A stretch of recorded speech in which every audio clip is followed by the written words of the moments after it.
আরজিকর কাণ্ডের প্রতিবাদ তৃণমূলের সাংসদ পদ ছাড়ছেন জহর সরকার। মমতা বন্দ্যোপাধ্যায়কে চিঠি দিয়ে সাংসদ পদ ছাড়ার ঘোষণা জহর সরকারের। রাজ্যসভার সাংসদ পদ ছাড়ার ঘোষণা করেছেন তিনি। তৃণমূলের সাংসদ পদ ও রাজনীতি ছাড়ার ঘোষণা জহর সরকারের। তিনি জানিয়েছেন মানুষের ক্ষোভের এই স্বতঃস্ফূর্ত হওয়ার কারণ দুর্নীতিগ্রস্তদের প্রশ্রয় দেওয়া, এমনটাই জানিয়েছেন তিনি। त्योहार और प्यार लाती है रिश्तों में ढेर सारा मिठास। परंपरा वही, सोच नहीं। आदि मोहिनी मोहन कांजीलाल। সেই ছবি আপনারা দেখতে পাচ্ছেন। মমতা বন্দ্যোপাধ্যায়কে যে চিঠি দিয়ে তিনি সাংসদ পদ ছাড়ার কথা ঘোষণা করেছেন, সেই চিঠি, সেখানে শুধুমাত্র সাংসদ পদ ছাড়ার কথা তিনি বলছেন না, রাজনীতি ছাড়ার কথাও তিনি বলছেন। আরজিকর কাণ্ডের প্রতিবাদে যেভাবে রাজ্য জুড়ে তথা দেশ জুড়ে প্রতিবাদের ঝড় চলছে, সেই আবহে তৃণমূলের সাংসদ পদ ছাড়ছেন জহর সরকার।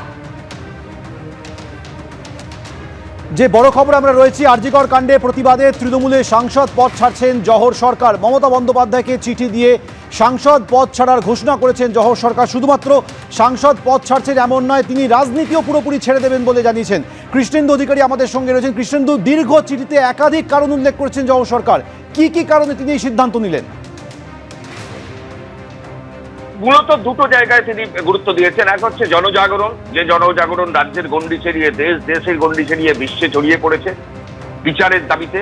সেই জনজাগরণকে তিনি হালকাভাবে দেখতে রাজি নন এবং তিনি গুরুত্ব দিচ্ছেন।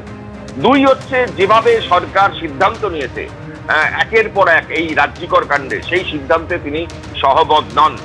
চিঠিতে তিনি শেষ প্যারায় একটা বিষয় লিখেছেন যে লিখিতভাবে জানাতে বাধ্য হলাম কারণ দীর্ঘদিন আপনার সঙ্গে ব্যক্তিগতভাবে কোনো দেখা বা আলোচনার সুযোগ তিনি পাননি। মমতা বন্দ্যোপাধ্যায়কে লিখছেন, আমাদের রাজ্যের নানাবিধ বিষয় নিয়ে 3 বছর সংসদে উপস্থাপন করার যে অমূল্য সুযোগ দেওয়ার জন্য আপনাকে ধন্যবাদ, কিন্তু আমি আর সাংসদ থাকতে চাই না।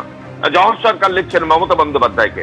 এবং এ দেশে এবং এ রাজ্যে যে দুর্নীতি, সাম্প্রদায়িকতা, স্বৈরাচারের প্রতিবাদ, তার যে অবস্থান, তিনি অনড় থাকবেন এবং আগামী কয়েকদিনের মধ্যেই দিল্লিতে গিয়ে তিনি রাজ্যসভার সভাপতি তার কাছে পদত্যাগপত্র জমা দেবেন এবং রাজনীতি থেকে সম্পূর্ণভাবে বিদায় তিনি গ্রহণ করবেন।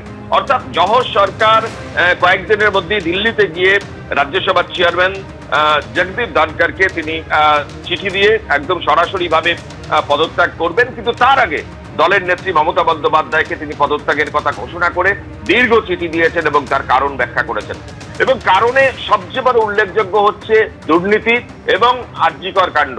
আরজিকর কাণ্ডকেই সামনে রেখে তিনি এই পদত্যাগের সিদ্ধান্ত নিয়েছেন এবং তিনি বারবার বলেছেন যে এই সংগ্রামে সামান্য সৈনিক হলেও তিনি সংসদে বারবার বিতর্কে অংশগ্রহণ করেছেন। কিন্তু এই যে বিভেদমূলক রাজনীতি, গণতন্ত্র বিরোধী কার্যকলাপ, এই আলোচনা তিনি করেছেন।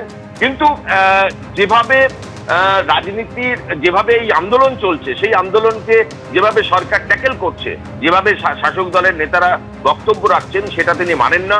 বরং এই আন্দোলনের স্বতঃস্ফূর্ততা তাকে পীড়িত করেছে, আন্দোলনের স্বতঃস্ফূর্ততা তাকে অনুপ্রাণিত করেছে এবং পীড়িত করেছে দলের নেতাদের জন্য।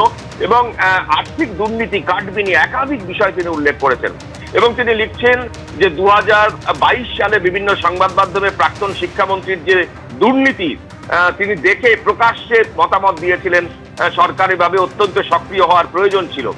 এবং কিন্তু আমাকে এক দলের বর্ষিয়ান নেতা অনেক হেনস্থা করেছিলেন। তুমি জানো যে এই এবিপি আনন্দেই তিনি মুখ খুলেছিলেন পার্থ চট্টোপাধ্যায়ের গ্রেপ্তার হওয়ার পর, যে এইভাবে যেভাবে দুর্নীতি চলছে তাতে তিনি বাড়িতে পর্যন্ত থাকতে পারছেন না, বাড়ির লোকের কাছে তিরস্কৃত হচ্ছেন। তারপর সৌগত রায় পাল্টা মুখ খুলেছিলেন এবং সেই কথাকে টেনে তিনি বলছেন যে এখন যদি, তখন আমি পদত্যাগ করতে বিরত ছিলাম, কিন্তু যেভাবে আর্থিক দুর্নীতি, আর্থিক কাটমানি যেভাবে ছড়িয়েছে এবং সেখান থেকে দুর্নীতি পরায়ণ যে মানুষ, দুর্নীতিগ্রস্ত দলের একাংশ হয়েছে, তাতে শুভাকাঙ্ক্ষী হিসেবে আমি অনুরোধ করি যে আমার সাংসদ পদ যেন সরিয়ে দেওয়া হয়।